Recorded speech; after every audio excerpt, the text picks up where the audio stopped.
Pues buenas tardes a todos, gracias por estar aquí. Seguimos tercera mesa redonda dentro del marco de la Semana del Impacto de Veritas, donde hemos querido dar voz a problemáticas que para nosotros son relevantes y hemos separado 3 focos de impacto. Uno es el medioambiental, con 2 mesas redondas que hemos tenido esta mañana. Mañana trabajaremos temas sociales y el jueves temas sobre el impacto en la salud. Esta tarde nos focalizamos en el impacto de las empresas B Corp, con la ventaja que ya sabemos sabemos contestar una de las preguntas, que es si desde la empresa se puede cambiar el mundo, ¿no? Esta la tenemos claro, pero igualmente me gustará escucharos a todos. Yo simplemente comentar que hemos hecho este ejercicio de posicionarnos en el 2030 para ver si hemos sido capaces de restaurar el planeta. Simplemente deciros que la Agenda 2030 Europa la empezó a plantear en septiembre de 2015, de eso ya han pasado 7 años y nos quedan 7 para llegar al 2030. Por lo tanto, estamos a mitad de camino. Así que la pregunta ahora que nos toca hacer, las empresas B Corp, no es si podemos o no contribuir a este cambio, porque eso sabemos que sí, sino cómo lo haremos. Si eso simplemente nos toca adelantar algunos de los hitos que nos marca la Europa o las administraciones y anticiparnos a ellos, o inventarnos y reinventarnos diferentes modelos de actuación. Cedo la palabra al moderador de la mesa, que es Pablo Sánchez, cofundador de B Corp Spain. ¿Lo he dicho bien? Y a disfrutar de los grandes expertos. Pues hola, buenas tardes a todos y todas. Mi nombre es Pablo Sánchez, como director de la Fundación BILAB en España. Muchas gracias por la invitación y por también tener la oportunidad de compartir hoy esta mesa en la que hay algo en común, ¿no? Todas las empresas que están aquí presentes son B Corp y nos van a poder compartir algunos de esos retos y algunos de esos cambios que nos posicionan en ese escenario optimista que nos ha invitado a soñar Veritas, ¿no? Veritas nos decía cuando empezábamos esta mesa a prepararla, estamos en el año 2030 y se han cumplido los objetivos de desarrollo sostenible, ¿no? Con lo cual hemos hecho alguna cosa bien desde ahora hasta esa fecha, ¿no? Entonces vamos a tener la oportunidad de básicamente ver qué papel juegan las empresas en ese cambio, si realmente las empresas pueden contribuir a ese cambio positivo y cómo lo deben hacer. Quería poner un ejemplo, porque como vamos a hablar de ODS, que ha pasado hoy, esta mañana, y es que hay una empresa de la comunidad B Corp que se llama La Luz, quizá algunos de vosotros la conocéis, ¿no? Y es una empresa que dentro de su, digamos, actividad tiene un 10% que es la comercialización de gas, ¿no? El resto de su actividad, básicamente ellos comercializan energía renovable y también pues, favorecen el autoconsumo a través de placas fotovoltaicas. Pues tras muchos meses de discusión interna, tras muchos meses seguramente de debate, donde han participado todas las áreas de la empresa, han decidido renunciar a toda la parte de comercialización del gas, ¿no? Por tanto, es una empresa que ya está haciendo algo hoy para que en el 2030 haya quizá menos emisiones de CO2, que es uno de los grandes retos que tenemos seguramente como humanidad. Para empezar esta mesa voy a pedir, en todo caso, que se presenten todas las personas que hoy nos acompañan en esta mesa. David de Ecotón, director general para todo el sur de Europa, David Esteban, Mónica Navarro y Raimon Puchané. Os voy a pedir que os presentéis, pero además de presentaros, os voy a pedir, estamos en un momento, como veis, esta mesa que proyecta un escenario optimista. Y alrededor de nosotros están habiendo muchas noticias hoy no tan a veces positivas, ¿no? Por tanto, ¿cuál ha sido la noticia en las últimas 2 semanas, ¿no? Que os ha dado algo de esperanza? Adelante, veo que tomaste el micrófono. Está apagado. Sin orden, ¿eh? ¿Podéis? Sin orden. David Esteban, adelante. Yo lo tengo claro. Pues venga. El movimiento que ha hecho Patagonia. O sea, es un caso que me parece, para mí es un punto de inflexión en, por lo menos, cómo entiendo yo el capitalismo y cómo el capital entiende que le puede favorecer al planeta en cuanto a los retos que plantea, ¿no? O sea, yo lo he leído como una familia que dice, vivimos bien, hemos vivido muy bien, vivimos bien, esta empresa vale 3.000 millones de dólares y no necesitamos 3.000 millones de dólares para nada en un mundo con tanto reto y tanta complejidad. Ponemos este vehículo al servicio de un fondo que lo que va a procurar es que generemos impacto positivo y que cuidemos nuestro planeta y los ecosistemas. O sea, poner un capital, un desarrollo empresarial y un capital al servicio de un gran reto me da esperanza. Gracias, Raimon, que por cierto no se ha presentado, pero es el presidente de la Fundación Vilap en España y socio fundador de R4S.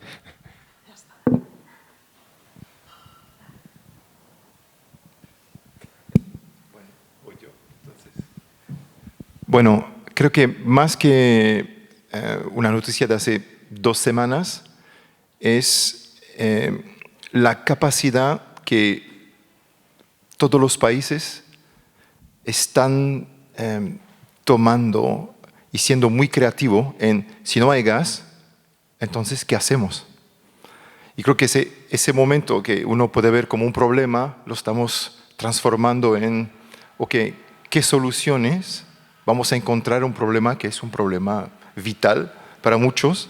Y creo que eso va a generar también la adopción y va a acelerar un poco la penetración de energías renovables. Vemos que en España, principalmente, las ventas de paneles solares están en pleno boom. Y creo que esto es una buena noticia. Y solo para añadir, porque no estamos aquí solamente para hablar de empresa, ¿no? Pero ayer por la noche tuve que contar una historia a mi hija y me contó una ella y me dijo: esta semana hemos hablado del cambio climático y si no hacemos nada, nos vamos todos a hundir bajo el agua y no quiero que nadie de mi familia muera. Yo le dije, qué potente, ¿no? Pero recordando hace años, si yo había tenido ese tipo de mensajes, ¿no? De que si no hacemos nada, va a pasar algo, pues no, yo no lo tenía. Y creo que ahora tenemos también niños que cada vez más están concienciados en que si no hacemos nada, van a pasar algo, no tan drástico, pero es bueno saber que ya se conciencian y ya tienen noción para esto. Pues fantástica esta noticia de estas nuevas generaciones también, porque efectivamente en 2015, como decía Sofía al principio, se firmó el Acuerdo de París, donde básicamente se acordó que se iban a hacer esfuerzos para que en el 2030 no hubiera subido la temperatura más de 2 grados y preferentemente menos de 1,5. Todo lo que hagamos hoy tiene incidencia porque, lógicamente, todas las emisiones que emitimos se acumulan en la atmósfera y están haciendo que esa temperatura cada vez sea mayor y el riesgo de inundación va a ser ahora mismo aproximadamente en el escenario de 1,5 subirá el nivel del mar 2-3 metros, pero si subiera 5 grados estaríamos hablando de 22 metros la subida del nivel del mar. Seguramente parte de Barcelona dejaría de estar tal y como la conocemos hoy, ¿no? O sea que muy importante que las generaciones jóvenes también tengan esa conciencia. Gracias, David. David, también director general, ¿no? Que antes ya te he presentado. Adelante. Bueno, voy a aprovechar ya porque como hay pocas cosas positivas, si no me va a quitar la última que queda y me van a echar de la mesa. Entonces, yo soy David Esteban, soy el fundador de i3D, somos una empresa de packaging sostenible y estamos lanzando proyectos B Corp sostenibles de impacto social. Entonces, para mí, por ejemplo, una de las buenas noticias que podemos sacar desde el 2020, entre el COVID, las guerras y todo lo que está pasando, es que la gente está moviendo el culo. O sea, la gente se está preocupando de cómo hacer las cosas mejor, cómo hacer las cosas de manera más sostenible y más responsable, ¿no? Entonces, estábamos como adormecidos y de repente nos han dado un bofetón y nos han hecho levantarnos y decir, ostras, se pueden hacer las cosas de otra manera mejor. Y yo creo que dentro de esta comunidad B Corp, que somos muy jóvenes porque nos hemos certificado en mayo, también nos ha hecho despertar y decir no simplemente conseguir el sello, sino empezar a proyectar de aquí a 3 años para que realmente haya un compromiso, ¿no? A nivel también de empresa. Pues muchas gracias, David, y nos interesará mucho también saber qué hacéis como empresa para realmente generar también esos productos innovadores que generan un cambio o un impacto positivo. Mónica. Hola, yo soy Mónica, tengo un pequeño proyecto de alimentación desde el Mediterráneo, alimentación ecológica, inclusiva y sostenible. Y me uno a Raimon porque nosotros formamos parte de B Corp desde el 2019, pero parte de 1% for the Planet, que es la ONG que creó el fundador de Patagonia, y creo que no solamente ha sido una gran noticia en cuanto a las empresas porque pone un gran ejemplo, sino que ha llegado obviamente a los consumidores, y esto es uno de los retos enormes que tenemos en el entorno de la sostenibilidad, llegar a los consumidores, y una de las formas es sin duda a través de la educación, ¿no? Y aquí también recojo algo que ha dicho mi compañero, que es nosotros hace 2 semanas tuvimos una limpieza que hacemos en el Mediterráneo, en la Costa Brava, y por primera vez reunimos desde el 2019, este era el cuarto año, el 2019 reunimos a 100 personas, este año han sido 577, entonces es cierto que está como muy segmentado, hay mucha gente muy concienciada, aún somos muy pocos. Este es el aspecto a lo mejor menos positivo. Aún somos muy pocos, pero la semillita va creciendo y va creciendo desde las escuelas, que esto es algo que todos deberíamos, ¿no? Pues la alimentación, que es algo que estamos aquí en Veritas, ¿no? La alimentación sostenible y ecológica debería estar, ¿no? Esta conciencia desde los coles. Y creo que desde Patagonia, que no están en el segmento de alimentación, bueno, tienen una parte muy pequeñita, ¿no? Creo que Patagonia sí que, como tiene esta fuerza de llegar al consumidor, este anuncio que hizo él a través de esta carta tan bonita y tan sencilla y tan humilde, llegó de forma muy fácil y muy práctica a los consumidores, no solo a los empresarios.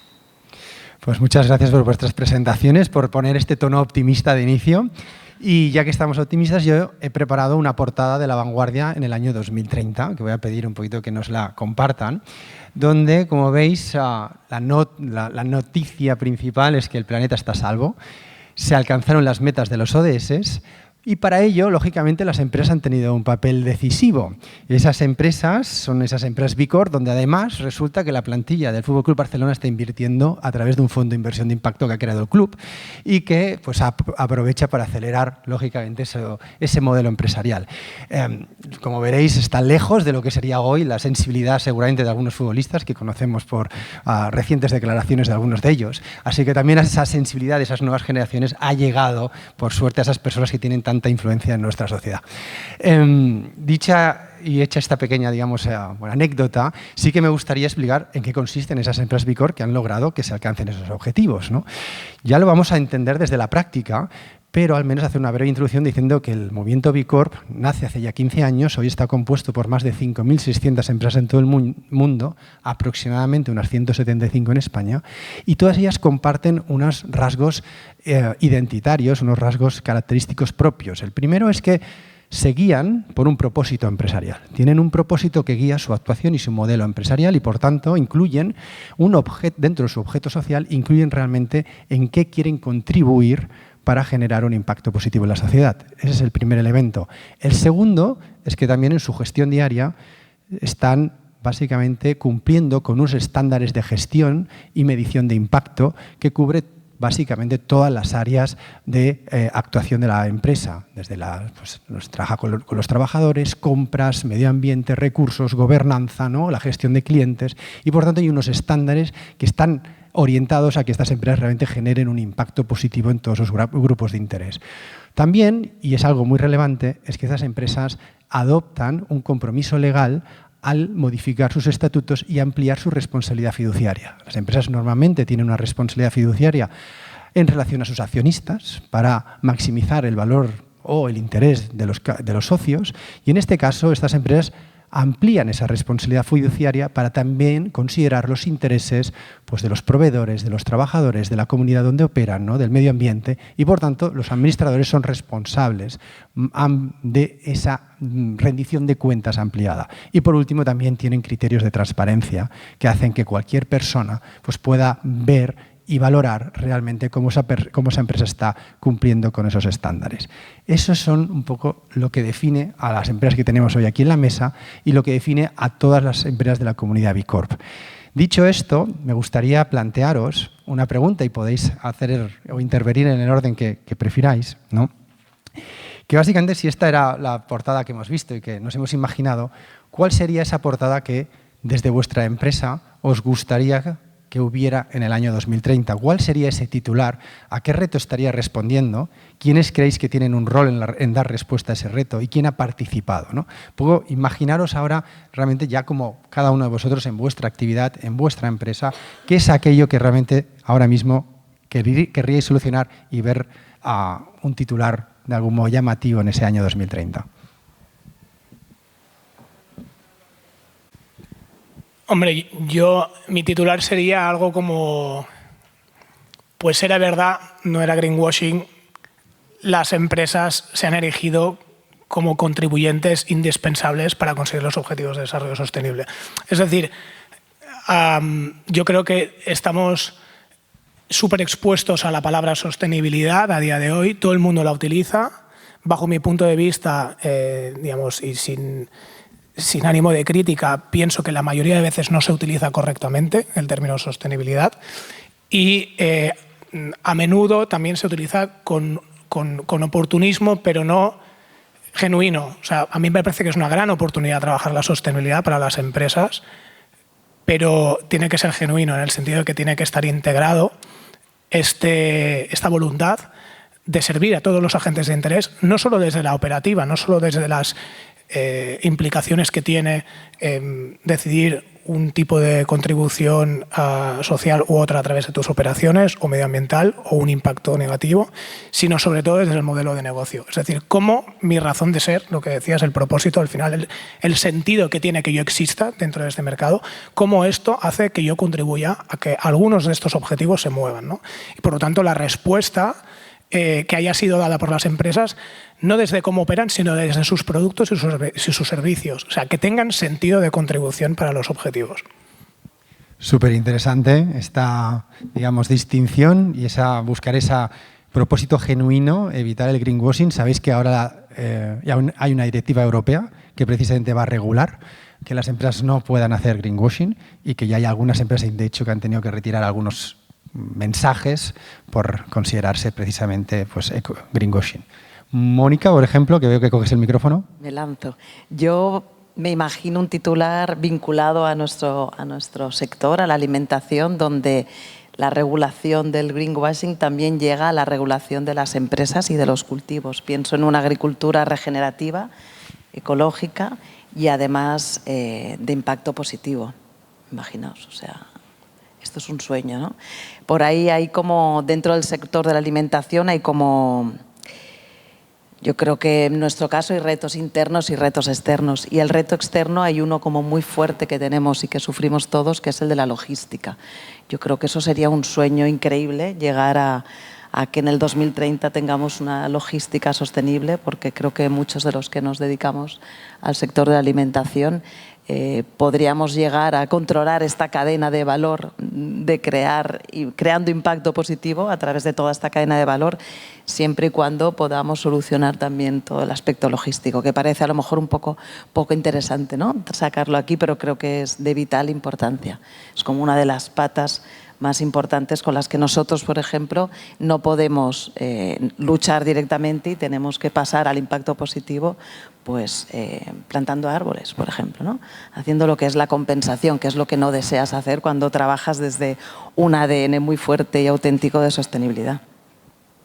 Gracias, Mónica. Bueno, a mí me gustaría el titular, voy a dar dos titulares.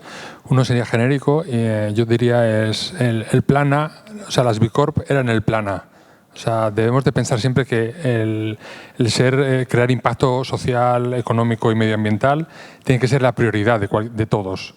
Y yo creo que la responsabilidad, porque a mí no me gusta tampoco la palabra sostenibilidad, porque un criminal puede ser sostenible porque mantiene en el tiempo crímenes y eso no es positivo, pero yo creo que es más la responsabilidad, ¿no? Es decir, tomar decisiones no para hacer un greenwashing, sino para quedar bien o para el postureo, sino tomar decisiones que aunque cuesten en un principio pues, más dinero o más esfuerzo, que se valoren más a largo plazo, no tanto a corto plazo y a salvar mi puesto y a cumplir simplemente con lo que hay que cumplir.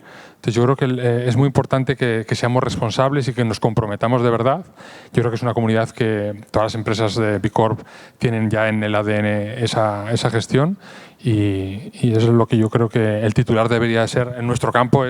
Hemos conseguido reducir los residuos del packaging en 1,5 millones de toneladas, que es lo que estamos tirando ahora en España utilizando envases de un solo uso. ¿Y para eso qué vais a hacer? ¿Qué vamos a hacer nosotros? Sí. Bueno, nosotros llevamos ya 14 años en el sector y vivimos del un solo uso, vivimos del envase de usar y tirar, pero hace 3 años mi abuela falleció en el 2020, después del COVID, no por COVID, murió porque ya tenía 103 años y la mujer se quería ir, ya está cansada de estar aquí. Y un año antes me preguntó, me decía, David, ¿y a qué os dedicáis vosotros? Y le dije, pues mira, vendemos envases para esto, para usar y tirar, entonces eso después se recicla ¿Y por qué no haces algo para que los envases no se tiren tan fácilmente y volvamos a reutilizar los envases? Después llegó el COVID, nos dio mucho tiempo para pensar y en el 2021 decidimos lanzar Retornado. Y Retornado es un ecosistema de envases reutilizables que vamos a trabajar para que circuitos cerrados, el palomitero del cine, la caja de pizza, las botellas del Veritas, a ver si les convencemos, todo aquello que podamos gestionar para que el envase vuelva al origen y se pueda utilizar pues 20, 30, 50, 60 veces, pues todo eso va a ser una reducción de transporte, de logística, de CO2, de agua, de miles de cosas. Entonces yo creo que por ahí va a ser un camino muy, muy lento y muy difícil, pero tenemos que convencer a la gente que tenemos que reutilizar las cosas. Ya no solo en el packaging, la ropa, que no dure 3 meses y se tire, o los coches, las lavadoras, bueno, todo. Entonces yo creo que ahí está el futuro, ¿no? El reutilizar, reparar, darle más vida a las cosas, no usar y tirar. O sea que el titular es Retornado, es la principal forma de recuperar envases. Sí. Recuperar y reutilizar, sí. Perfecto. David, en vuestro caso, ¿cuál es ese, de algún modo, pues titular que queréis y sobre todo, qué hacéis vosotros para que eso llegue a suceder? Bueno, yo voy a ser muy breve. Yo creo que habremos ganado si en 2030 el titular, La Vanguardia o Expansión o Alimarket, quien sea, ponga que 10% del consumo de alimentación en España es de origen orgánica, sostenible, lo que quieren, que Veritas ha abierto su tienda número 500, que otros habrán hecho ¿Cuál lo es el mismo. porcentaje ahora de alimentación? Entonces, dependiendo con quién hablas, los optimistas hablan de 1,5, los que miran datos más de mercado oscila entre 0,5 y 1,5, dependiendo de dónde lo ves. Y hay gente que van hasta 2, creo que es ya mucho. Entonces, si llegamos mañana a un 10%, el impacto solamente de esto será para mí algo enorme. Y para nosotros, yo creo que estamos en una de las cunas del bio en España.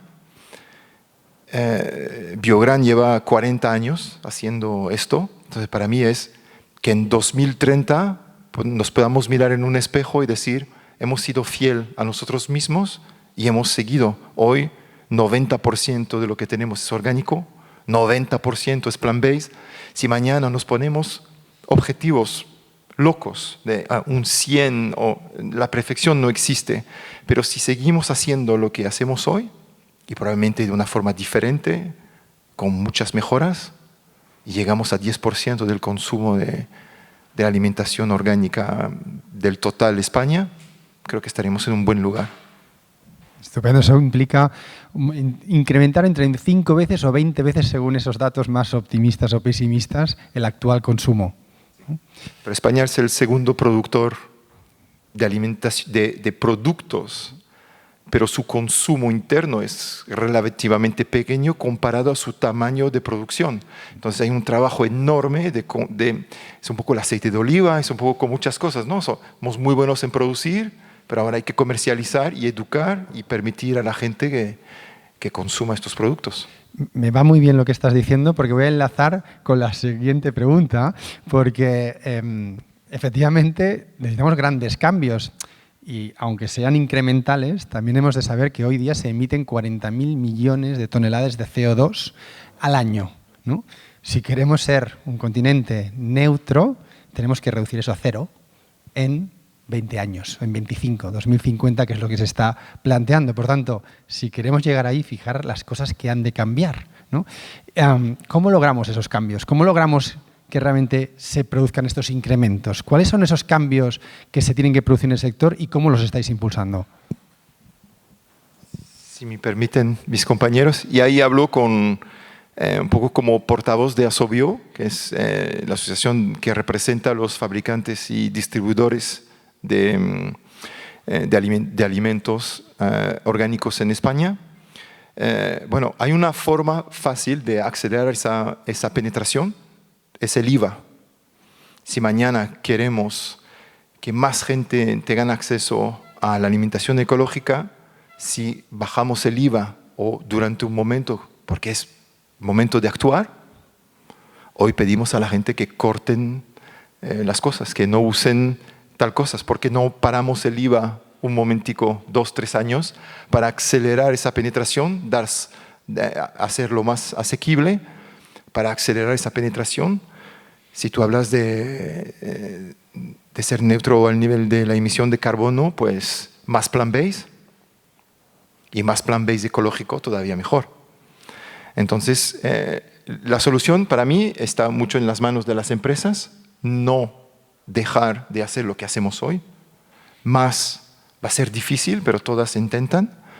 Y después es un poco tener el apoyo de nuestros políticos, ¿no? Muchas promesas, creo que hay muchos actores buenos, pero tenemos que poner los políticos enfrente de sus responsabilidades, tomar medidas.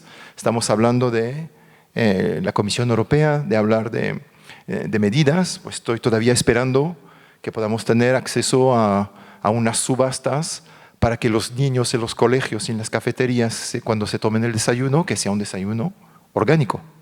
Y si hay que sacrificar un poco de margen para que más niños puedan tener ese desayuno, creo que estamos todos dispuestos en hacerlo. Y tener, pues, packaging mejor, tener muchos temas que hoy todavía están por hacer. David, una pregunta. Te la he puesto difícil, ¿eh? En ese proceso de cambio, estamos hablando, no recuerdo la cifra que has dado, pero 1,5 millones, has dicho. 1,5 millones de toneladas de residuos, solo con packaging de un solo uso. ¿Cuál es la resistencia?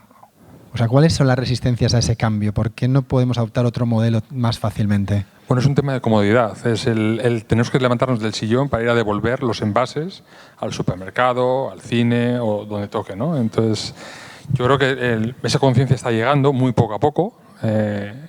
Habrá que ir premiando esa actitud, pero yo creo que es un momento en el que la gente ya está con ganas de moverse y con las ganas de apoyar y de apostar por ese modelo. ¿Creéis que ahora, o sea, David ha dicho, esto es responsabilidad de las empresas, las administraciones tienen que apoyar, ¿no? Tienen que favorecer ese proceso? ¿Creéis que también la ciudadanía está más preparada? La ciudadanía yo creo que necesita tener premio. O sea, tiene que tener puntos, dinero, descuentos para movilizarle hacia ese modelo. No es fácil todavía convencer a la gente que tiene que hacer ese esfuerzo añadido. Hay que seducirla con premios, con algún tipo de incentivos. Mónica, en vuestro caso, que también es alimentación, ¿no? ¿Cuáles serían esas, digamos, resistencias que veis a adoptar otros modelos de consumo que hablabas antes, agricultura sostenible, regenerativa, ¿no? Con impacto social? ¿Qué estáis haciendo para superar esas resistencias? Bueno, yo creo que hay un tema muy importante. Nosotros estamos intentando estudiar muchísimo la agricultura regenerativa siempre ecológica en todo lo que es el mundo del plant-based, porque creemos que es la vía, es el camino.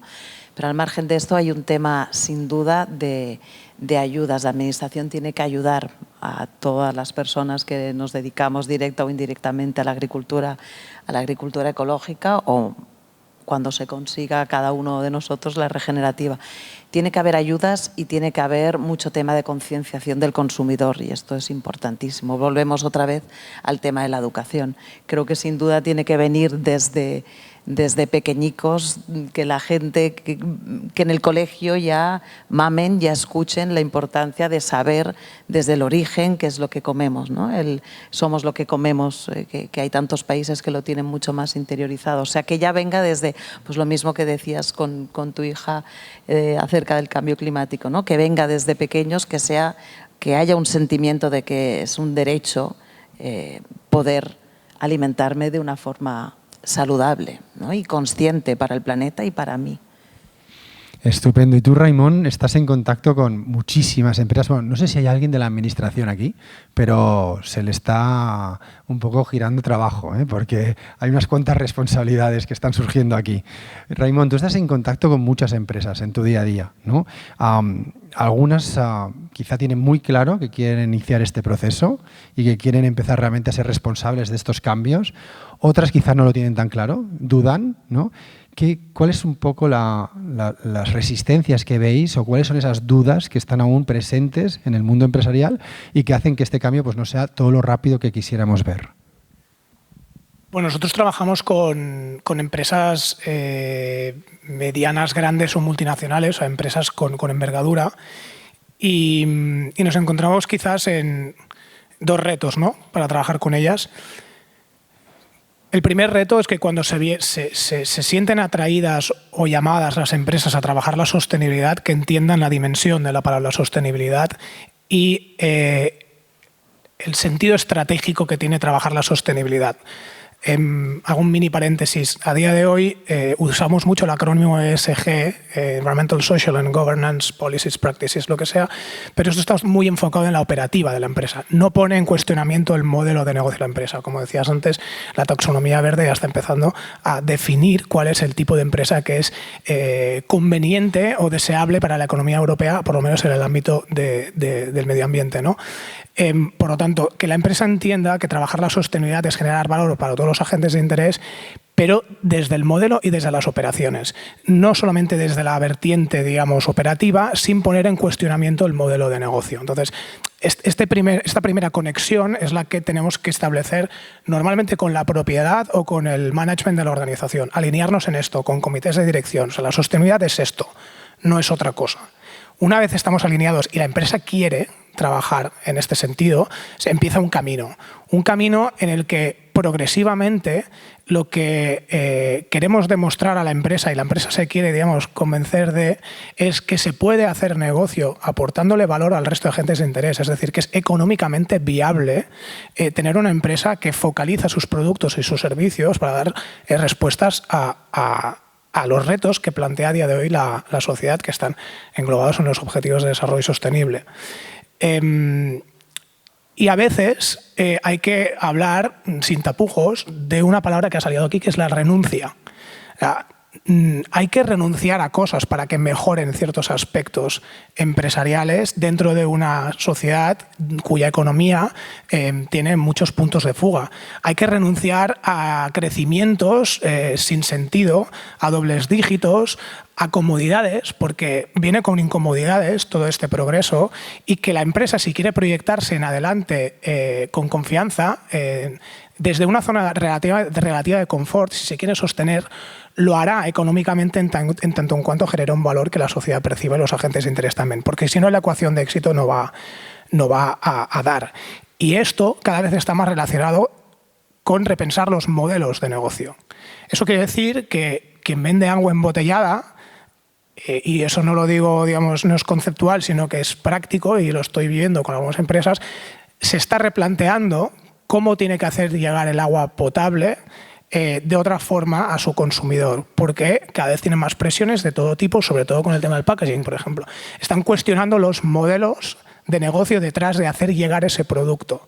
Y les da miedo, porque eso significa poner en cuestionamiento unas estructuras que han funcionado durante mucho tiempo, que han generado unos negocios lucrativos y que hay que, pues a lo mejor desmontar para volver a montar una cosa distinta. Y eso, salir de la zona de confort, da miedo. Interesante, y vosotros luego, ahora abriremos en breve las preguntas para que podáis aportar, pero han salido aquí, por un lado, dos cuestiones que no sé si casan especialmente bien, porque por un lado David hablaba ahora de la necesidad de crear esos incentivos, ¿no? Esos premios, ¿no? como estrategias de seducción a ese cambio, y tú mencionabas esa necesidad de renuncias, de incomodidades, ¿no? Quiere decir que son cosas que no necesariamente van en esa misma dirección y que no sabemos si todo el mundo está dispuesto a renunciar o tener una cierta incomodidad para lograr como un bien común, para entendernos, ¿no? Entonces, interesante porque salen aquí cosas que tienen tienen diferentes lecturas seguramente, ¿no? Quizás un matiz, personalmente pienso que sostenerse, es decir, que mantengamos un estado, digamos, de confort parecido al que tenemos ahora o que evolucionamos de forma más o menos confortable, necesariamente pasa por renunciar. Eso no significa que estemos fatal dentro de 15 años, pero renuncia hoy para poder estar mejor que lo estarías si no renunciaras dentro de 15 años. Buen matiz.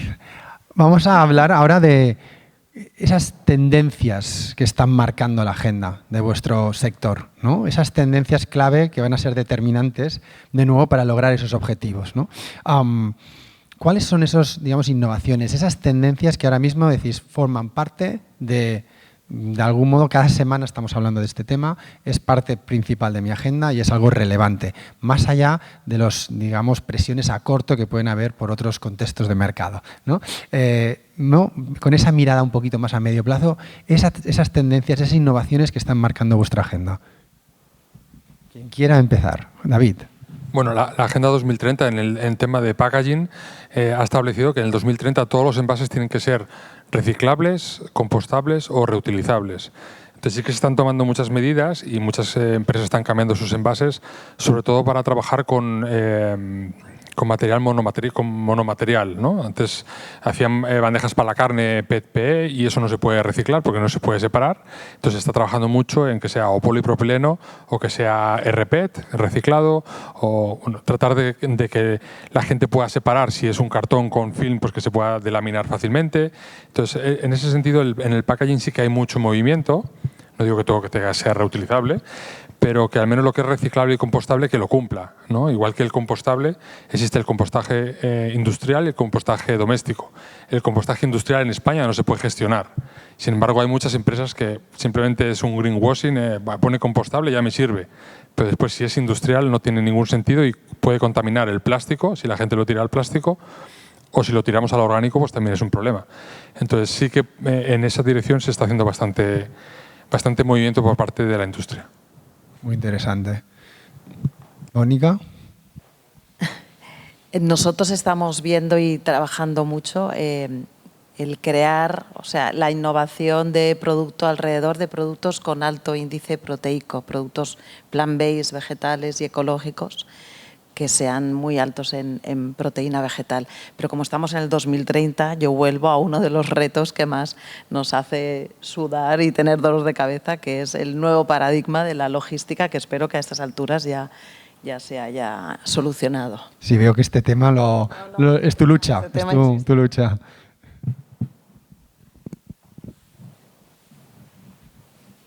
Para nosotros, quitando el packaging, que creo que es uno de los puntos esenciales para la mejora en nuestra industria y todavía queda mucho por hacer, es entender cómo podemos, sin tener los productos que los no orgánicos tienen, que son más de la industria petroquímica, que tienen más incidencia sobre el organismo, podamos llegar a simplemente entregar un producto de muy buena calidad, que sepa bien, que para nosotros es innovación.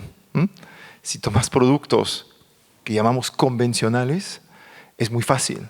Lo quiero más dulce, pum. Lo quiero un poco más de textura, pues le pongo un producto, un artificial, un saborizante y tienes una lista de ingredientes de 23. ¿Cómo hacemos esto con 4 ingredientes? Entonces, no es una innovación que tú dices, wow, está alguien en un laboratorio y nos va a crear la nueva carne. No, es más, ¿cómo llegamos a ser cada vez mejor para convertir más gente, pero siendo fiel, de nuevo, a lo que hacemos? Y para nosotros eso es un poco la innovación. Es un poco aburrido, es muy difícil y a base de los ingleses dicen trial and error, hacemos más errores que acertamos últimamente, pero es haciendo esto que llegaremos a donde tenemos que llegar. Y después pues la logística, pues creo que es un punto súper importante y tal vez ser mejor en educar, ser mejor en comunicar. A veces tal vez nos olvidamos, creo que es un tema de las empresas B Corp que veo mucho, o de las empresas del sector orgánico, asumimos que todo el mundo sabe lo que nosotros sabemos y que es lógico, y hay muchas veces no lo es. Tal vez también innovar en la forma en que comunicamos con la gente que no está convencida, que no sabe, todavía hay bastante, y ahí pues es nuestro reto. Para 2030. No está mal, es un buen reto. Es cierto que, claro, estamos escuchándoos y en este contexto, pues, no sé qué os está pareciendo, pero claro, son empresas que están adoptando unos compromisos muy fuertes y con unas, digamos, decisiones empresariales también, pues, que están claramente orientadas a promover esas mejoras, ¿no? En modelos de negocio, esto, fuera de este contexto no siempre es tan común escuchar este tipo de aportaciones, ¿no? Y quizá lo damos como por descontado, pero es cierto que quizá habría que comunicarlo mejor porque es algo muy innovador en realidad, ¿no? Raimon, por tu parte. En nuestro caso, digamos, siendo fieles siempre a nuestro propósito, que al final es transformar las organizaciones para que generen impacto y contribuyan a esta sociedad, digamos, más sostenible, que al final quiere decir más inclusiva, más próspera y más en armonía con el medio ambiente. Si nos centramos en nuestra actividad en ayudar a las empresas a desarrollar estrategias corporativas que estén conducidas por este concepto de la sostenibilidad, porque hacemos otras cosas aparte de esto, nosotros nos estamos centrando mucho, trabajamos por ciclos con nuestros clientes, que para nosotros son partners, porque establecemos relaciones de confianza y probamos muchas cosas, ¿no? El probar con el cliente es fantástico. Y trabajamos por ciclos, como decía, y aquellas empresas que están más avanzadas, que ya han entendido que la sostenibilidad es estratégica, que saben dónde están, se ha diagnosticado, se ha hecho un benchmark, digamos, se saben dónde están sus agentes de interés, cómo trabajan la sostenibilidad, cómo dicen que la trabajan y cómo realmente están, cuando se han preguntado sobre el sentido de su existencia, cuando han identificado los temas materiales relevantes y los han trabajado, los han colocado en términos estratégicos, hemos construido una estrategia de sostenibilidad que rápidamente se ve que tiene que convergir con la estrategia corporativa, porque al final la estrategia de sostenibilidad no es una cosa separada de la estrategia corporativa, sino que la sostenibilidad tiene que conducir cómo evoluciona la empresa. Cuando hemos hecho todo esto, aparecen retos que son esenciales. El primero es trabajar la cultura organizativa. O sea, esto que se entiende desde la propiedad, desde el management, tiene que bajar abajo y todo el mundo tiene que tener el mismo concepto de sostenibilidad y todo el mundo tiene que entender perfectamente cómo puede aportar a ese faro, que es el propósito, pero que está concretado con una estructura, que está concretada con unos objetivos, unos compromisos, incluso unas acciones muy detalladas, con unos KPIs, etc. Todo el mundo tiene que saber qué lugar ocupa. Este es el primer tema, digamos, que parece muy sencillo, pero es lo más difícil para mí en todo esto. Lo segundo es aquellas empresas que han hecho este viaje hasta este punto entienden que tienen capacidad de tracción en sus cadenas de aprovisionamiento y aquellas que tienen más fuerza pueden multiplicar su impacto desarrollando políticas de compra más comprometidas, forzando a sus proveedores a hacer modificaciones hasta de sus modelos de negocio si quieren seguir trabajando con ellos. Por lo tanto, me parece altamente innovador trabajar proyectos que son emblemáticos, que conectan con el propósito de esa organización, pero que hacen comprometer a su cadena de aprovisionamiento y que, por lo tanto, si no hacen ese compromiso, pues a lo mejor esa relación de maridaje que ha habido durante un tiempo ya no deja de existir.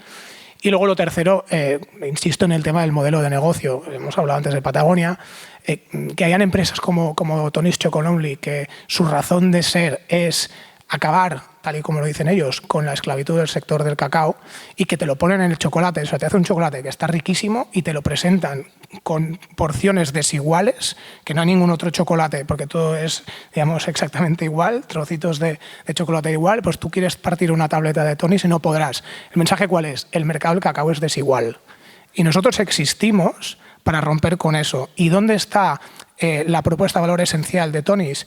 En trabajar de forma justa la cadena de aprovisionamiento. Entonces, cuanto más poder nos des a nosotros, más vamos a empoderar nosotros a la cadena de aprovisionamiento. Entonces, es poderosísimo que una empresa utilice el negocio como su principal arma de impacto. Y eso, económicamente, no está peleado con que salga bien en la ecuación. Muy interesante. Por un lado, has hablado de la cultura interna. David también hablaba de la necesidad también de que la ciudadanía, el consumidor también responda, o sea, esa necesidad de sensibilización. Si alguien también tiene la varita mágica de cómo lograrlo, supongo que requiere mucho trabajo, requiere un trabajo pues, cotidiano, ¿no? Constante, pero sin duda está presente en todas vuestras declaraciones y en vuestras observaciones, ¿no? Esa necesidad de ampliar esa influencia, ¿no? Esta va a ser ya la última pregunta, antes de dar también pues, paso a las preguntas del público. Y quería preguntaros más como por vuestra participación en el movimiento B Corp, ¿no? Las 4 o 6 empresas B Corp. Quería saber, de algún modo, ¿qué os ha aportado el hecho de ser parte de esta comunidad de empresas, ¿no? ¿Qué cambios, tanto también internos, ha podido llegar a generar? Si es que ha, de algún modo, también provocado algún tipo de cambio, algún tipo de beneficio, ¿no? Que te podáis reconocer. Y también verlo no solamente desde la perspectiva individual, que por supuesto lo podéis hacer, pero también si veis desde la perspectiva colectiva, es decir, B Corp es una comunidad de empresas, es un movimiento que va lógicamente más allá de yo como empresa y que como tal también está llevando a cabo iniciativas pues, que pretenden configurar ese nuevo modelo de negocio, ese nuevo modelo empresarial del que estábamos hablando. De hecho, quizá algunos de vosotros sabéis que precisamente gracias al empuje de la comunidad B Corp, este año el Congreso de los Diputados reconoció en junio pues, la forma jurídica de las sociedades de beneficio e interés común, una figura jurídica que va a permitir que las empresas, por ejemplo, se registren como tal y que serán empresas como precisamente vosotros, ¿no? Que tienen esos compromisos y ese ADN de propósito, de impacto en su modelo de negocio y de gestión. Dicho esto, un poco, ¿cuál sería entonces ese beneficio tangible que habéis podido experimentar gracias a formar parte de esta comunidad o qué cambios también os ha podido generar, ¿no? ¿Quién quiere empezar aquí ahora esta ronda? Pues empiezo yo. A ver, por un lado, la figura legal de las empresas con propósito creo que será algo que ayudará muchísimo, tanto las B Corps como las que no lo son, pero que trabajan por y para el propósito. Así es que esto es como que estamos en el 2030, ya tendremos, ¿no? esta ley. Hoy hemos tenido una reunión que nos da algo de esperanzas. Bueno, eso es muy positivo. Por otro lado, nosotros nacemos con el ADN totalmente B Corp.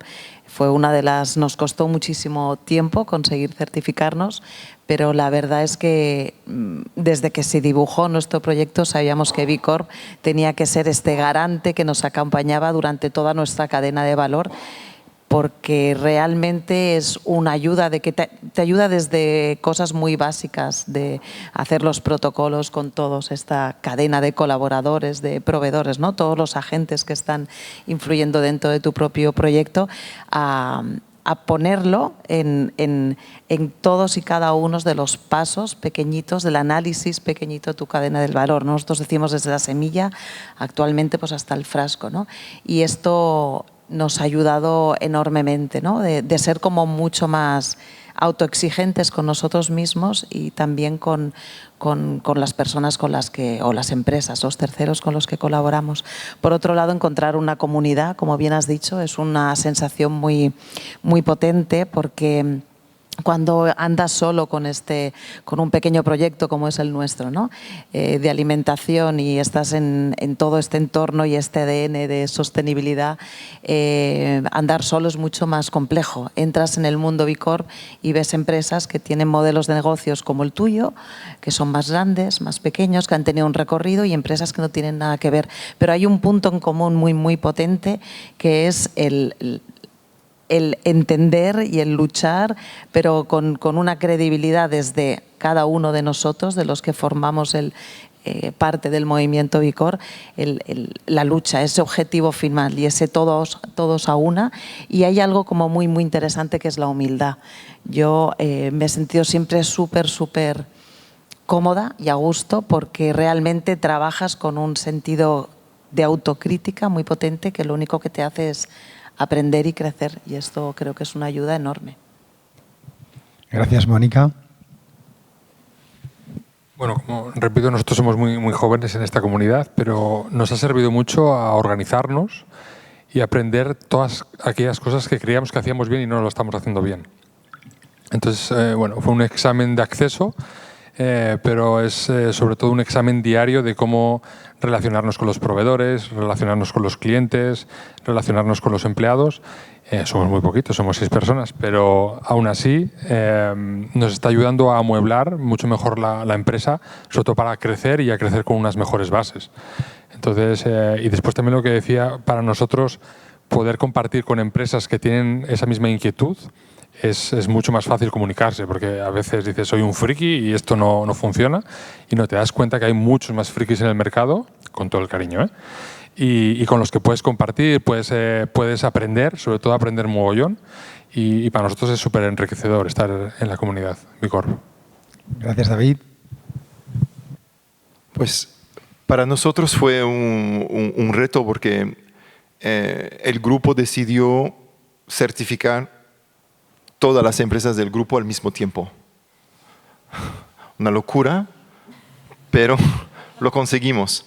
Y creo que los compañeros dijeron algo muy interesante. 1, no soy tan bueno como pensaba, a pesar de soy market leader en tal categoría, llevo 40 años, no puede ser que falle.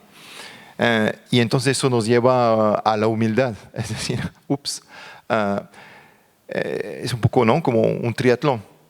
Nadas bien, la bici es regular y corres súper mal. Y has pensado mucho en esto, pero en esto estás fatal. Y nosotros nos hemos dado cuenta de que al final nos faltaban muchas cosas para hacer la empresa Bicorp, o la empresa que hace las cosas diferentes, no solamente una empresa que hace alimentación orgánica. Va más allá de esto. Entonces, para nosotros fue esto.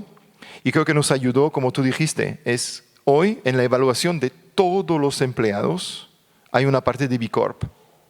No cobro si hay un bonus, yo, el que está por debajo y por debajo, si no ha cumplido con un objetivo Bicorp, y generalmente es la propagación, es hablar de Bicorp, etc. Para que eso sea siempre dentro de la organización, para que estemos conscientes. Y esta semana pasamos la auditoría. Espero. Iba a decirte enhorabuena. Si sabes algo, dímelo después, por favor. Pero no me atrevo. Pero espero que pasemos el objetivo, y tenemos objetivo también. Entonces, si no llegamos a los más 90... ¿Va con retraso? Nos pasamos en mayo. Bueno, esperemos que pase bien. Pero ya lo vivimos, como tú lo dijiste, lo vivimos. Cuando yo acabé la auditoría, nos sentamos y dijimos, ¿qué tal? ¿Cómo fue? ¿No? Como que casi un examen. Pero un examen bueno, que nos ayuda a estructurar, porque es muy fácil decir soy bio, soy esto, soy sostenible, pero al final, ¿qué quiere decir? Y creo que ponéis todo de una forma estructurada y que nos permite a nosotros medirnos, ir avanzando y mejorar, porque un score súper bueno he visto pocos hasta ahora. Sois muy exigentes también. Es ambicioso porque plantea precisamente ese camino de mejora, ¿no? Uno realmente, si fuera fácil de conseguir, si fuera realmente pues de algún modo pues puntuación sencilla, casi muchas empresas podrían acceder a ella.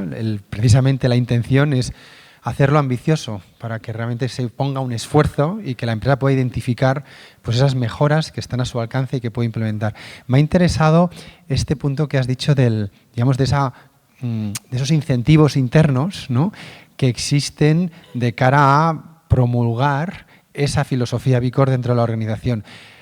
Hace poco estaba con una empresa que quizá conozcáis, se llama Isdin, ¿no?, que es conocida por las cremas solares, sobre todo, productos de farmacia, que también habían puesto en su plan estratégico, que es una empresa Bicorp, a una línea que era Life B Corp, ¿no? Donde todos los colaboradores de la compañía tenían que tener también un objetivo.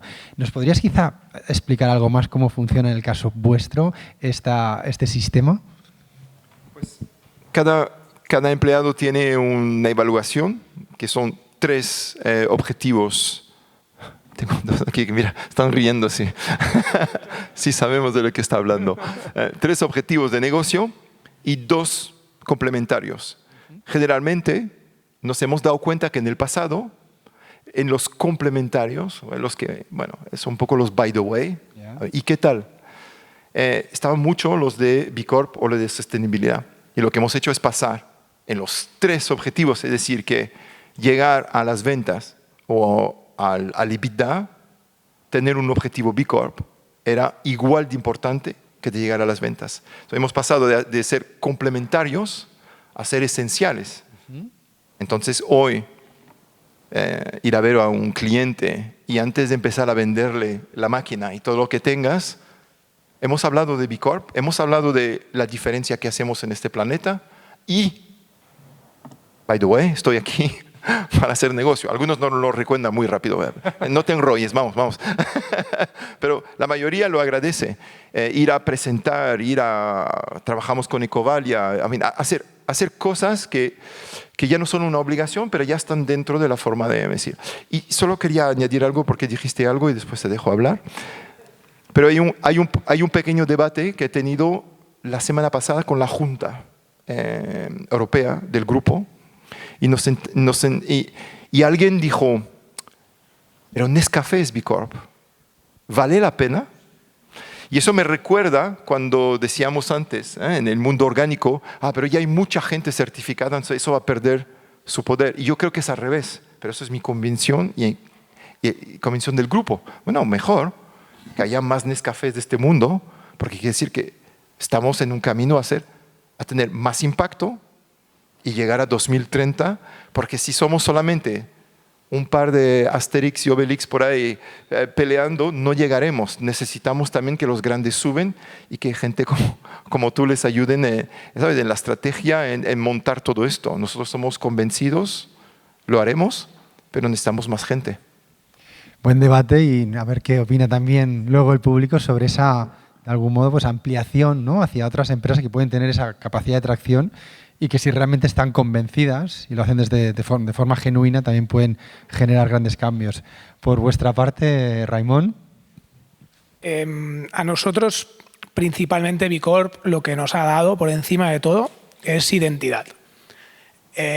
Nosotros tenemos una relación especial con B Corp. Nosotros trajimos el movimiento B Corp aquí en 2014. Básicamente esto empezó pues, conociendo a los fundadores y llegando a un acuerdo para representar el movimiento B Corp en España. En ese momento la manera como se gobernaba en Europa era a través de socios país y pues durante de 2014 hasta 2020 más o menos fue la empresa la que hizo el papel que ahora hace B-Lab Spain. R4S fundó B-Lab Spain y se separaron las dos entidades. Por un lado, pues todo lo que he explicado y otras cosas, y luego B-Lab Spain, que tiene pues, su propia vida. Entonces, cuando digo identidad, este periodo de 2014 a 2020, a nosotros nos sirvió hacer este esfuerzo, porque fue un esfuerzo a pulmón, de traer B Corp y de tener reuniones donde salíamos pensando, creen que estamos majaras, hasta hoy, nos ha ayudado a darnos cuenta como empresa qué rol podemos tener para que esta economía haga esta transición. Y nos ha ayudado a definir nuestros servicios. O sea, todo este viaje nos ha servido para darnos esta identidad.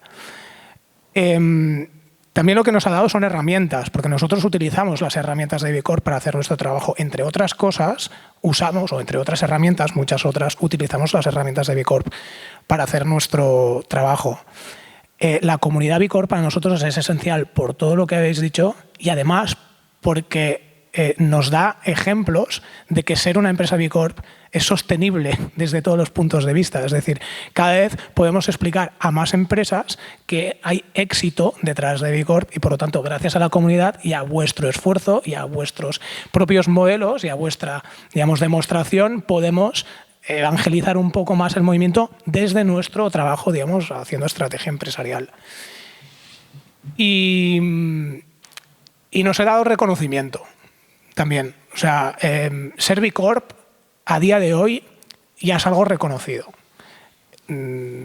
Es algo es una sensación mía, pero es desde no hace mucho, desde hace a lo mejor un par de años o así, pero B Corp ya está mucho más en la calle de lo que estaba y en el mundo empresarial está bastante extendido. A nivel español, en España se está haciendo muy buen trabajo, es de los 3 países que más despuntan, pero a nivel internacional, a pesar de que lo que dices tú, Mónica, es verdad, todavía somos el campamento de Asterix y Obelix, es verdad, pero el campamento va cogiendo fuerza, ¿no? Y recibimos interés por muchos empresarios y muchas empresas que tienen modelos que todavía no van a cambiar, pero que se sienten un poco incomodados por la existencia de todo esto.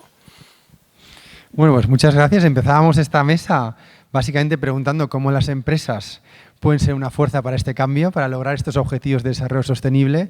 Hemos tenido un debate y unas aportaciones que creo suficientemente interesantes y ahora pues queríamos un poco también conocer vuestras opiniones, vuestras preguntas. Tenéis la oportunidad de preguntar pues, a cualquiera de las personas que están aquí presentes. Hay 2 sectores como de la alimentación, packaging, con un desarrollo empresarial. Así que ¿alguien se atreve a romper el hielo? ¿Alguien tiene ganas? Por aquí hay una pregunta, una mano ya levantada. Me levanto yo para dar el micrófono. ¿Sí? Igual odio el micrófono, pero a propósito del reconocimiento, creo que está súper claro cómo desde el nivel empresarial, y fuiste comentando que va creciendo y habiendo trabajado con B Corp por muchos años, lo veo crecer. Ahora la pregunta es, ¿el consumidor, el mercado, lo registra? O sea, ¿compra B Corp o todavía es una etiqueta más dentro del montón de etiquetado más? Yo creo que... Ahora, sí. Yo creo que no está todavía suficientemente en la calle. Ahora hablo como B-Lab, en mi rol de B-Lab. Hace muy poco hemos hecho una apuesta muy fuerte por llevar B Corp a la calle, la marca B Corp, con una campaña que se llama Ser B, porque percibimos por parte de la comunidad y también porque creemos que es el momento que hace falta acercar más a la gente qué significa Ser B. No es un sello más. De hecho, insisto o resalto el concepto de identidad. O sea, la B lo que te hace es validar todo no me sabe la palabra en castellano, o sea, todo un performance empresarial. No estamos hablando de una parte, no estamos hablando de un proceso o no estamos hablando, digamos, en el caso de la ISO son procesos o procedimientos, en el caso de Fairtrade 3/4 de lo mismo. No estamos hablando de un input, no estamos hablando de si algo es orgánico o no es orgánico. Estamos hablando de que toda la compañía tiene una validación de cumplimiento a los más altos estándares sociales, medioambientales y de buen gobierno y transparencia. Está llegando, pero todavía no ha llegado suficiente. Gracias. Sí, aquí yo creo que es un trabajo colectivo, ¿no? El que se está haciendo. Por ejemplo, aquí tanto Mónica, en vuestros envases, en vuestros frascos, tenéis claramente pues, la certificación B Corp. Muchos de los productos, digamos, de Biogramo, todos, también tienen, y yo recuerdo el día que conocí a David en la feria de packaging que tenías un logo de B Corp que era más grande que el de vuestra propia empresa. Así que realmente pues en los diferentes ámbitos donde realmente pues se tiene que hacer, lógicamente estamos hablando hoy de 170 empresas en España, de un total de 3 millones. ¿No? Es verdad que hay mucha microempresa, ¿no? en esa cifra, pero no deja de ser todavía una muestra relativamente reducida respecto a ese total. Pero para ser esa muestra reducida, yo creo que existe ya un cierto reconocimiento, sobre todo a nivel empresarial, ¿no? Solo una anécdota. Te pregunto también a ti qué dirías. Yo ni en mis mejores sueños, en 2014, creía que hoy llegaríamos aquí. Esto yo creo que es como hasta la hoja de la certificación orgánica o el logo B Corp, queda un montón por hacer. Y tal vez son ideas que tenemos que poner sobre la mesa. Somos 160, 200, 1000 mañana.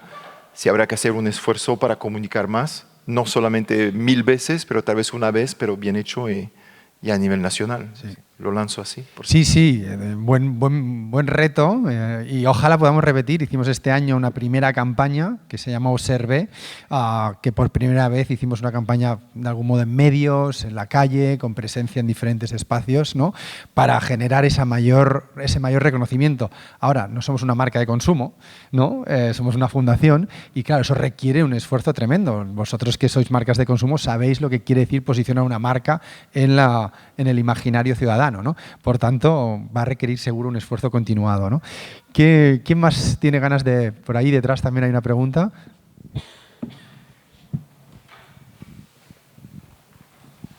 Gracias. Hola. Bueno, enhorabuena. La verdad que efectivamente ser parte de ese grupo es un logro tremendo, así que enhorabuena. Que dure, efectivamente, éxito en la auditoría. Pero creo que el gran reto en general, y sobre todo para llegar a este 2030 pues con los ODS bien cumplidos, es escalar. Y la pregunta es, desde vuestro punto de vista, que habéis pasado por este proceso, ¿no? que es complicado, ¿cómo podría hacerse para ayudar a más empresas que se sumen a este tema? ¿Cómo mejorar esto que pasó en algún momento? ¿O qué cambiaríais o qué añadiríais o qué haríais para esto? O sea, me parece muy buena pregunta y yo creo que incluso uno de nuestros objetivos tendría que ser eso. Si eres B Corp, tienes que traer al menos 1 o 2 B Corp al año. Porque al final si se multiplica por 2, si cada uno multiplica por 2… Lo pondremos en los bonus de David. Puede ser un bonus o puede ser… Y después también dejo una idea loca.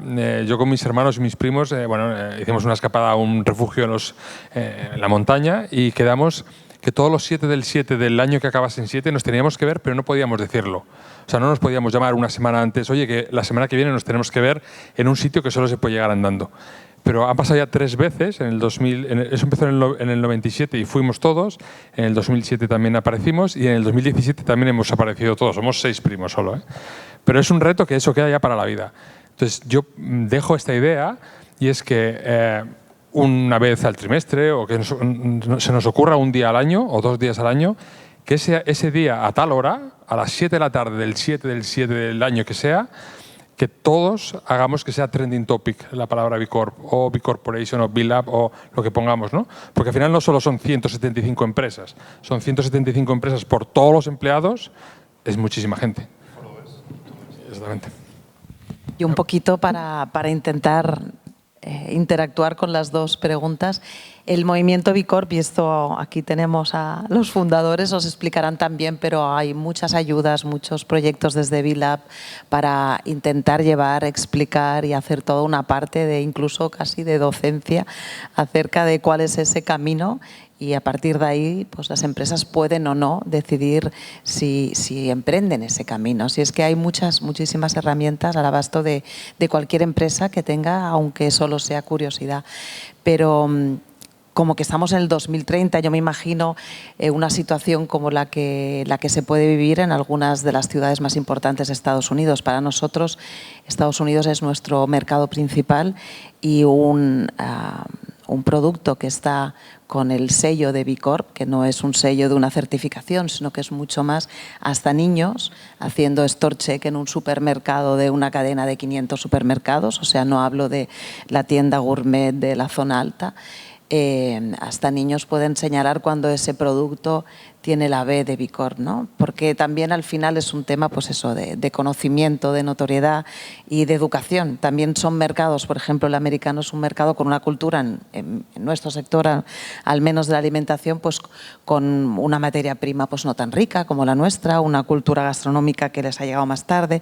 Entonces, como los nórdicos, ¿no? Han tenido que concienciarse muchísimo más y conocer mucho más qué es lo que consumen. Allí yo me veo casi imposible que haya gente, y esto es exagerado y estoy generalizando obviamente, pero que no lean una etiqueta en un producto, ¿no? Entonces eso también les hace que el conocimiento sea mayor y sobre todo de movimientos como el de B Corp, que ahora ya en los últimos años en Estados Unidos ha dado pasos como muy potentes. Entonces en el 2030 pues me encantaría pensar que en vez de 170 y pico, pues que somos muchísimas más, pero que hemos podido llegar a un consumidor que sabe escoger, que está concienciado y que no está dispuesto a comprar cualquier cosa. Yo en ese sentido, poniéndome, digamos, en el plano futurista, debería ser no notorio o no relevante o no sorprendente o no alabable que una empresa sea B Corp. Y voy a decir algo, a lo mejor, digamos, os sorprende, ¿no? Pero desde B-Lab, hablo, digamos, desde B-Lab, la certificación es lo menos importante de todo. O sea, la certificación es una consecuencia de hacer las cosas de una determinada manera. Es decir, cae como la fruta madura. Lo importante es hacer el camino. Y para eso es mucho más importante utilizar los estándares, que para nosotros a día de hoy son las herramientas, las dos, digamos, tanto el Impact Assessment como el SDG Action Manager, que mejor recogen el performance empresarial y que a día de hoy están, digamos, reconocidas como las más completas, las más holísticas. Eso sí que hay que escalarlo de la manera que sea, porque hay muchísimas empresas en el mundo, hay muchísimas más empresas no B Corp excelentes y mejores que empresas B Corp certificadas, pero no lo sabemos. Entonces, la B ayuda a identificar, y eso es bueno a nivel de comunicación con el consumidor, porque tenemos que conseguir que llegue a la calle. Es un atributo. Pero lo que hace falta para escalar todo esto es liderazgo.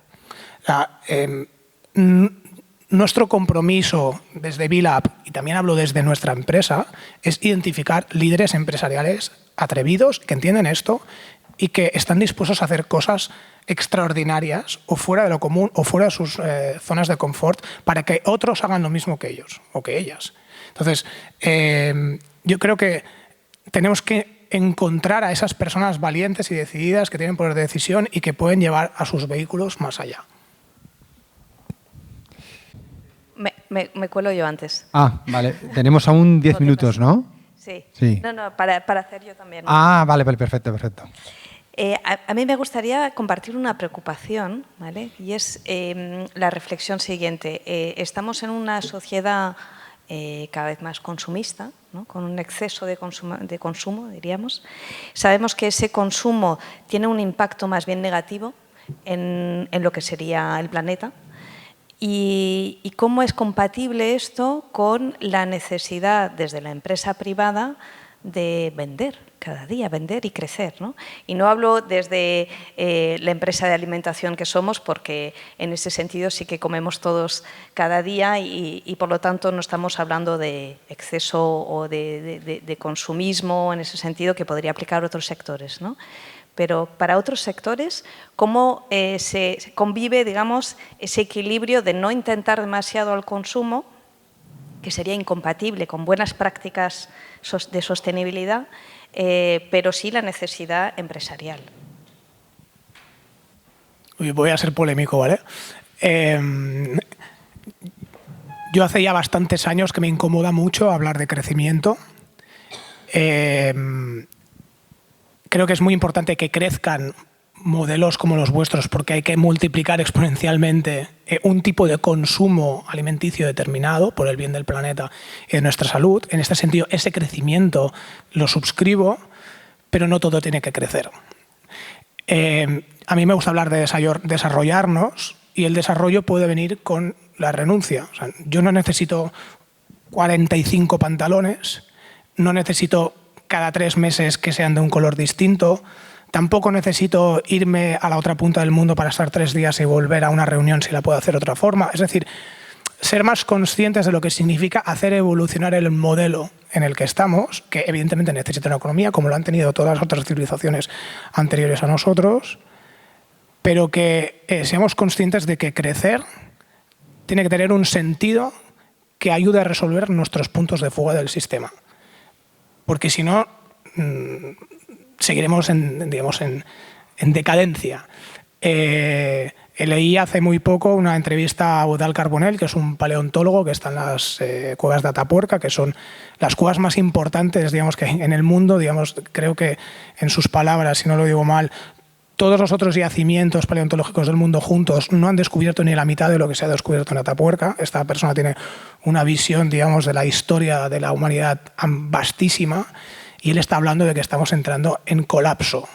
A mí esto me aterra. Entonces, yo considero que hay una parte del crecimiento que acelera ese colapso.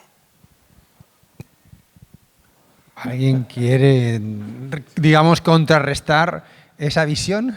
Voy a intentar resucitar el fin del mundo. Un segundito.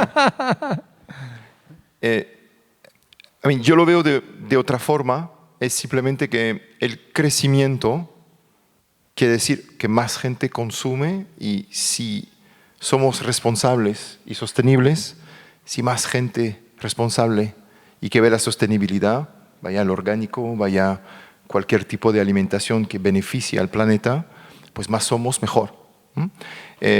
Una de las formas, por ejemplo, que nosotros hemos adoptado es que se usa 3 o 4 granos en el mundo, que representan más del 90% del cultivo y que son extremadamente nocivos, que no permiten a la tierra renovarse, etcétera, etcétera. Podemos crecer proponiendo alternativas a estos granos y siguiendo haciendo negocio, pagando las facturas y ayudando a la gente que al fin y al cabo trabaja para nosotros, que necesita pagar las facturas también, definitivamente. Entonces yo no veo la palabra crecimiento, es cómo crezco y puedo crecer haciendo las cosas de una forma diferente, que es B Corp para mí, definitivamente. Entonces es el extenso comparado a lo que es la calidad, y tú dijiste algo muy interesante, que al fin y al cabo es muy de negocio, es escoger, ¿no? Escoger. Yo no llamo renunciar, que es el trade-off, es más, ¿qué escojo yo para crecer? Para tener un impacto positivo. Y es un poco el ángulo que nosotros vemos de esta forma. Para responder a tu pregunta. Sí, me parece que, solo para añadir, ¿no? Nosotros hablamos muchas veces dentro, y también respondiendo a la pregunta anterior también, hablamos de la necesidad de escalar con integridad. Es decir, sí queremos escalar, porque nos parece que si queremos dar respuesta a esos principales retos que tenemos, el movimiento B Corp tiene que ser mucho mayor y representativo de lo que es hoy, pero necesita hacerlo de forma íntegra. Eso quiere decir reforzando seguramente esos estándares que hacen que las empresas realmente favorezcan ese proceso de transformación para las empresas, ¿no? Por tanto, creo que se puede escalar, se tiene que ver cómo se hace, ¿no? Y el ejemplo que incluía o que citaba al abrir esta mesa, el ejemplo de Holaluz, me parece que es que refleja perfectamente lo que estamos hablando. Es decir, hay un libro que quizá conocéis, que escribió Paul Polman hace poco, que se llama Net Positive, ¿no? Y que básicamente pues, habla de la posibilidad de crear y contribuir de forma neta y positiva a través de tu modelo empresarial. Claro que evidentemente siempre hay algunos elementos que generan un impacto negativo, pero si en el total estoy generando un impacto positivo, pues el sentido del crecimiento es positivo. Y en este caso, por ejemplo, Holaluz ha renunciado o ha escogido que en lugar de seguir de algún modo comercializando gas, lo que va a hacer es potenciar el autoconsumo, lo cual quiere decir que parte de su equipo se va a dedicar a seguir de algún modo apoyando esa expansión de otro tipo de crecimiento, ¿no? En este caso, para aportar un poco también a este debate. Había una pregunta por ahí. Un poquito de conflicto constructivo quizás. Sobre el tema del greenwashing, ¿no? Que yo creo que pueden haber límites, por decirlo, o matizaciones sobre el tema del greenwashing. Digo, por ejemplo, imaginaros la empresa en España que gaste más plástico, que tiene más plástico a la basura, ¿no? Si consigue reducir un 10% en un año y al año siguiente un 10% su consumo de plástico, ¿no? Nosotros también estamos en el cluster de packaging y sabemos el esfuerzo enorme que se está haciendo en este sentido. Es bueno para el objetivo final, ¿verdad? Que el objetivo final, salvar el planeta, ser sostenibles y tal. Y muchas empresas para pagar las facturas igual no pueden pasar del blanco al negro, sino que tienen que dar pasos. Y que esos pasos lleguen al consumidor puede generar un incentivo para que continúen dando estos pasos, ¿no?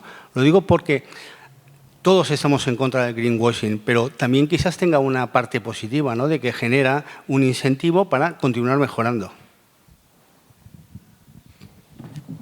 Os miro a vosotros porque parece que la pregunta os interpela más, ¿eh? Bueno, yo siempre digo que el plástico no tiene patas para ir al mar y tirarse a la playa, ¿eh? Porque o sea, el plástico lo hemos demonizado tanto que ahora parece que da miedo volver al plástico cuando es algo que ahora mismo es donde el circuito de reciclaje es más intenso y más potente. Pero yo creo que al final está en la responsabilidad, o sea, ser sostenible o querer ser sostenible y responsable en cuanto al packaging no significa ir a algo más caro, es simplemente ir a algo que es más reciclable o compostable o reutilizable, pero en el caso del plástico se están haciendo cambios muy importantes para seguir usando plástico, pero que sea 100% reciclable. Y yo creo que ahí está la clave, ¿no? El otro día, un claro ejemplo, un supermercado que quería poner unos envases de caña de azúcar porque, aquí lo puedo decir, Mercadona usaba esos envases de caña de azúcar y les cambiamos todo el concepto porque les decimos, ¿por qué tenéis que copiar a Mercadona? ¿Por qué no vais un paso atrás y vais a un plástico que puede ser reutilizable? Y han cambiado todo el concepto y van a lanzar una colección de comida preparada en envase de plástico reutilizable. Y no es más caro, es más barato que lo que estaban haciendo antes. Entonces, por eso decía que la palabra responsabilidad, tanto como fabricantes o importadores que traemos packaging al mercado, como los industriales que envasan comida o los supermercados, ahí está la gran responsabilidad de qué es lo que le damos al consumidor, porque al final el consumidor, tú le pones aquí 4 plásticos y no te saben diferenciar. Hay un 1, un 3, un 7, pero no saben ni dónde va ni las repercusiones que tienen. Entonces nosotros como empresas, y más las B Corp, tenemos que hacer un trabajo muy intenso en ser responsables y darle al consumidor lo que creemos que es más sostenible en cuanto a reciclable, compostable y reutilizable, en el caso del packaging que comentaba. ¿Alguien quiere?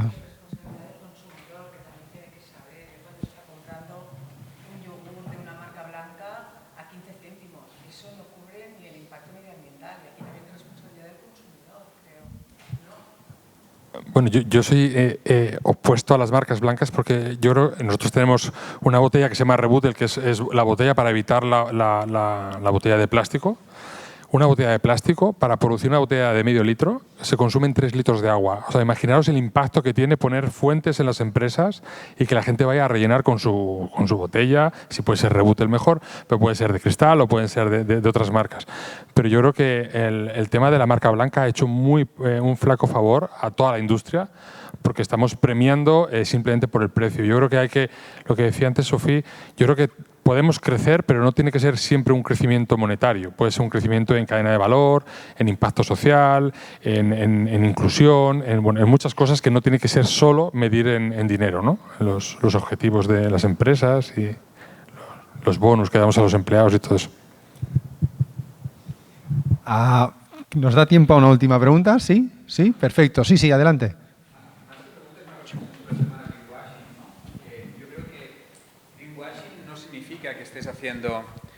Que estés mejorando un 10% tu impacto medioambiental cada año.